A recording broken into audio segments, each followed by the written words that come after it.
Thank you for joining the JAF on Tech podcast series. And this is where we talk about technology, artificial intelligence, policy, and the implications of the ever-changing world of information security. If you can leave a comment, a like, or subscribe, it would mean the world to us, especially the humans. Hey everyone, welcome back. Data security is one of those things, it's like everywhere these days, right? It really is. And it can feel kind of overwhelming. So today we're going to try to break it down. We're doing a deep dive on the EU's e-privacy directive. Okay. Which is basically like the rule book for how organizations should be handling all our sensitive data. Makes sense, yeah. Because we're not just talking about Facebook and Google here. This is about all of us. Absolutely. And it's something most people don't really think about, Like how much data we're actually generating every single day just by, living our lives online. Right. It's kind of wild when you actually stop and think about it. Okay, so e-privacy directive. It sounds a little, a little serious, right? Yeah, kind of does, like a legal thriller or something. Mm. But honestly, at its heart, it's about protection. Okay. So think about those cookie pop-ups you see on websites. Once you just click through. Yeah, totally guilty of that. Yeah, me too. But the directive, it actually covers way more than just cookies. Right. It's about how all sorts of personal data should be stored securely. So we're talking like names, addresses, credit card info, that kind of thing. Sure, that's part of it, but it's actually even broader than that. Personal data in this context, it means any information that can be linked back to you as a person. Okay. So think like your online shopping, right? Yeah. Or the location data from your phone, even just your IP address. It's all fair game. Wow, okay. So it's getting a lot more relatable. But for the average person, why does it even matter? Let's say a company has this data. Is it really that big of a deal? That's honestly where it gets maybe a little worrying, because data breaches, they're becoming more and more common. Right. And it's not even really a question of if it'll happen, but when, Yeah. And if your information falls into the wrong hands, then you're talking identity theft, fraud, all sorts of nasty stuff. These are real risks we all face now. Yeah, no, definitely don't want that. So if the e-privacy directive is the rule book, how are organizations actually building these data fortresses, to keep everything secure? It's a great way to think about it. Yeah. Think about constructing a secure building. You wouldn't just start piling up bricks, right? Yeah. You need a blueprint. And that's basically what a data governance framework is. Okay, so a set of guidelines or standards. Exactly. It's like a building code, Yeah. but for your data. So those codes make sure that a real building is safe and sound. A data governance framework, it makes sure that your digital information is handled the right way. And then from there, you can start talking about implementing those strong security measures. And that's where things like encryption come in.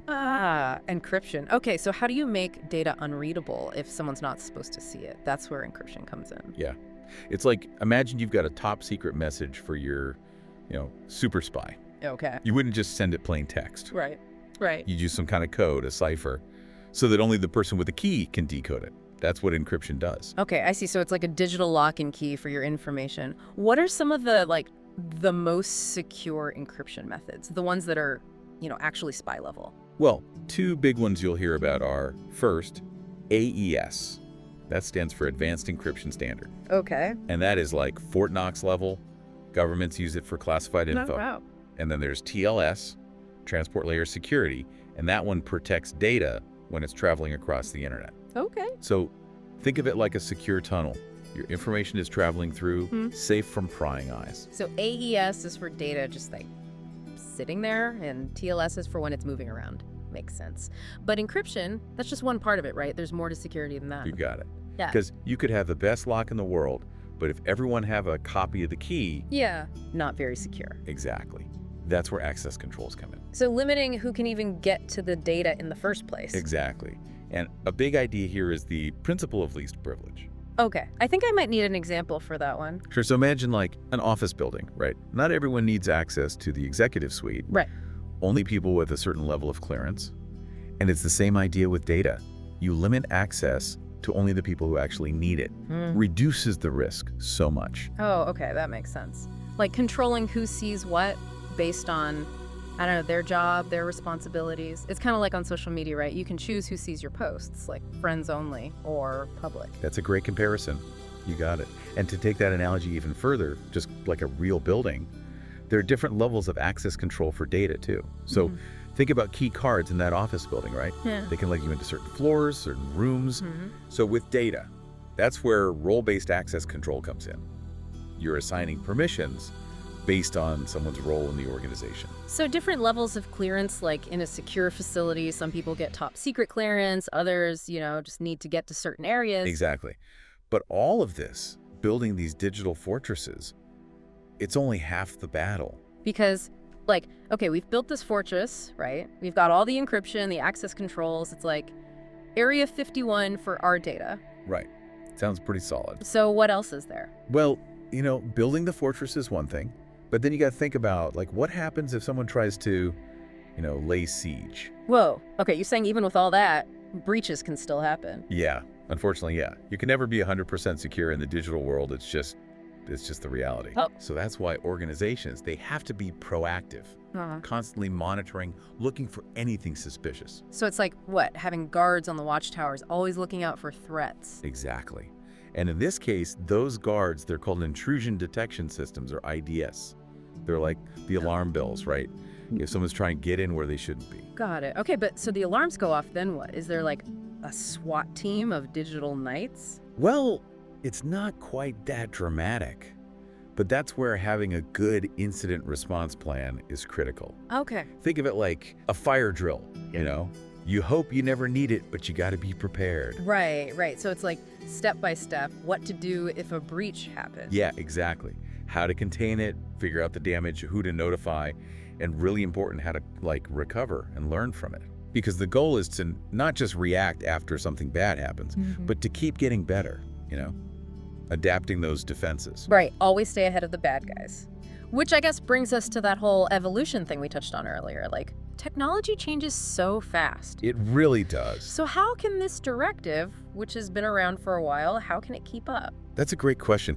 And it shows how important this whole thing is because, it's not a one-time fix, It's constant. So the Privacy Directive, it actually came out way back in 2002. Oh, wow. Okay, Yeah. so it's been updated a bunch since then. They're always working to make sure it stays relevant. So it's not just like some, ancient scroll gathering dust in a library somewhere. Definitely not. It's a living document, always being reviewed, revised. And one of the biggest changes they're looking at is this idea of privacy by design. Okay, yeah, I've heard that before. Does that tie back into the data governance framework we talked about? You got it. Basically, instead of thinking about privacy at the end as an afterthought, Right. you build it in right from the start. Okay, interesting. So it's less about building walls around data and more about creating a culture of security from the ground up. Exactly. So you're minimizing how much data you even collect in the first place. Yeah. Being transparent with people about how it's used, and most importantly, giving people more control over their own info. So less about cleaning up a data breach and more about stopping it from happening in the first place. That's the idea. It's about prevention. Speaking of, you mentioned a new e-privacy regulation earlier. Want to dig into that a bit? Yeah, let's do it. That sounds like a pretty big deal. So what's the story there? Well, the current directive, it's, pretty comprehensive. But it is just a directive. Okay. So it sets the goals, but then each country in the EU, they decide how they'll actually make it law. So it's like every country gets to choose their own adventure when it comes to data protection. Kind of. Yeah. But that can lead to some problems, Right. Things being different all over the place, not very consistent. Mm-hmm. So that's where the regulation comes in. Okay, so it's like taking all those different versions and making one official edition that everyone has to follow. That's the goal, yeah. So instead of a directive, it'll be a regulation, which Yeah. means it applies everywhere in the EU the same way. Makes sense. So for the average person, though, how will this actually change things? What's different? Well, it has the potential to give people a lot more control, which is exciting. Like, for example, those cookie pop-ups we were talking about. Oh, yeah. It tries to make those much easier to understand so people can actually manage that stuff. Because, let's be real, who actually reads those? Yeah. You just click accept and move on with your life. Exactly. Yeah. But it goes way beyond cookies. This is part of a much bigger conversation, right? All right. As a society, how do we balance all this data with everyone's right to privacy? How do we use data in a good way, but not, compromise people's rights? That's the big question everyone's trying to figure out. It really is. It's a tough one. And I guess it's not just about, the rules and the laws, right? Oh. It's about all of us being smarter, about the information we're sharing, how it's being used. Absolutely. Okay, so let's do a quick recap of what we've talked about today. We started with secure data storage, why it matters. Right. Then we got into the EU's privacy directive, which is kind of like setting the ground rules for all of this. A rule book. Exactly. And then we talked about like the nuts and bolts, right? Encryption, access controls, all that stuff. Yeah, building those data fortresses. But even more importantly, I think what we've learned is data security, it's not just about the tech. It's about people. Yeah, exactly. It's about all of us and the choices that we're making every day. Yeah. So as we're, living more and more of our lives online. Which we all are, right? Totally. Here's a final thought for everyone to kind of chew on. You know how data is like the new gold, right? Everyone's talking about it. But what does it actually mean to like own your data? What does that even look like? That's a great question. Something to think about, right? Anyway, thanks for joining us for this deep dive. It's been fun. And until next time, stay curious and stay safe out there.